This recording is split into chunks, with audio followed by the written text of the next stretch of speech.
What's up, Team Two Brain? Jay Cohen here, owner of Locomotion Fitness, longtime Two Brain business client. I am here to tell you how I implement Two Brain strategies in the real world to change people's lives, including my own and my coaches. Today, I want to talk to you about leaving space for relationships, leaving space for having conversations with people. This is so important and so underrated. As business owners, it's very easy for us to get overwhelmed, especially earlier on in founder, especially, and in farmer though. You're wearing tons of different hats. You're selling stuff. You are doing the marketing, you're delivering coaching, you're cleaning the gym. And it can be very difficult if somebody walks in unexpectedly, or if you get invited out to an event somewhere. It's very easy to say, no, I don't have time for that. I'm sorry, but I have to coach this class or see this client or work on this system. The problem with that is you don't know what opportunities you are turning down. And relationship building ultimately is your job as the entrepreneur. The reason businesses are successful are the webs that you are able to build. What relationship webs can you build? And if you have friends in your community that are business owners that can refer you clients, that have influence over other groups of people, like those relationships are so very important. So one of the things that's happening in Two Brain this month is a little challenge called Coffee is for Closers. And that is what prompted me to think about this. So rewind 2 years, I have this little kit. It's in like an old school milk crate. It had plastic cups, straws. It had a big pitcher in it. It had cream and sugar in it. And I had a keg of nitro cold brew coffee, which I still have in my gym now. And I would fill up that pitcher with cold brew. I'd have my little kit with cream and sugar and plastic cups. And my wife would always make fun of me and tell me that I looked like a little kid going off to school. But I would just walk into a business with that stuff. And I would say, hey, my name's Jay. I own Locomotion Fitness up the road. I just wanted to come by and say hi, introduce myself.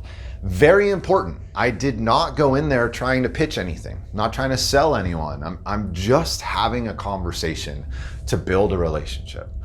And from those conversations, I can't tell you how many clients we got without that as the goal, without that being on the agenda. So that's one example of a way that you need to make time for conversations. Another example is clients. A lot of times I'm in this office and people will come and knock on my door. And a year ago, I would sort of wave at them, maybe point to my screen and just sort of say, sorry, I can't talk to you. I'm in the middle of something right now. Man, I kick myself in the butt for doing that big time to this day still, because who knows what could have come out of those conversations. So now, anytime I have the opportunity to talk to a client, I take it. And again, I try to just have an open mind and really just be present and listen and see what they need and how I can help them. And sometimes it's an opportunity to have a coaching moment with somebody, which could really impact and change their lives, which brings value to me and recharges me. So even if that's what happens from that conversation, I'm happy. Perhaps though, it's about somebody, a friend or a family member that they want to get into the gym and get started. Well, if I'm sitting at my computer, like building a system, that's not making me any money, right? Not right today anyway. Whereas if I take 5 minutes to have this conversation, maybe I get 2 new clients out of that. Like think about the potential of what you're giving up when these opportunities arise. So that's another example. Another one, when somebody walks into the gym, a lot of times we would just have a sheet where people would write down their contact information, their name, their email, their phone number, and we would just reach back out. Imagine if you were somebody that walked into a business and you see somebody back there, but they didn't take the time because they were too busy to come up and talk to you. Is that really a business that you're going to want to interact with moving forward? Absolutely not, at least for me. So when I realized that, and maybe you really don't have time to have a conversation, and that's okay, but you can take the time to acknowledge the person. Even if you're in a session or if you are writing on the whiteboard, whatever, take a second, jog up there, say, hi, I'm so sorry, I'm in the middle of this class. I really, really would love to introduce myself and be able to talk to you. I just don't have the time right now. If you could leave your information, I will get back to you as soon as I can. That exchange feels so much better for me and for the person that walked into that gym. But let's say you do have that conversation. That person does walk in the door. Who knows what it could be? Just yesterday, I have a new build going in across the street from my business. It is 200, phase one is 200 office workers. I'm very excited about our lunchtime class. Phase two is another 200 office workers. I had the lead leasing agent for that property walk into my gym yesterday. Imagine if I was still in my old mindset of, nope, I have to be locked in. My calendar says I'm doing this. I can't have time for anything else because it's too full. I don't have the space. I don't have the capacity. I don't have the time. I could have lost out on, that conversation is going to net me 20 members minimum. And I would not have been able to have that conversation. So very important from a how do we do this standpoint. When you are setting up your calendar, we need to make sure a couple things. One, add buffers. So if you've got a 3 p.m. appointment that's supposed to be an hour long, I really, really recommend that you put a buffer from 4 to 4:15 or even 4 to 4:30.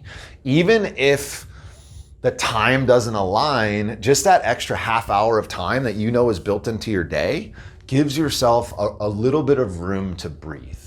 So that would be option number one. Another big piece here, and I really recommend it, is adding times to your schedule where you can go out and do relationship building. So not waiting for things to come into you, but actually, like I was taking coffee, actively going out there and building those incredible relationships that ultimately are the lifeblood of your business. The more that you can network, the more members you are going to have. So get out there, leave time in your schedule for relationship building. Make time to go out and actively pursue those relationships and do your best, even if it's somebody that's just dropping in and unexpected. And I know how hard it is when you're in the middle of something to step away, especially if you feel in flow and you feel like you've done an amazing job, or you're doing an amazing job working on a specific piece. It's really hard to disconnect from that. But try and put yourself in the shoes of the other person who is looking to you for guidance, for advice. And ultimately, at least for me, other people are my priority. I want to make other people feel better. I want to help as many humans as I possibly can. And when you zoom out, that spreadsheet that you're working on just doesn't feel as important in the moment.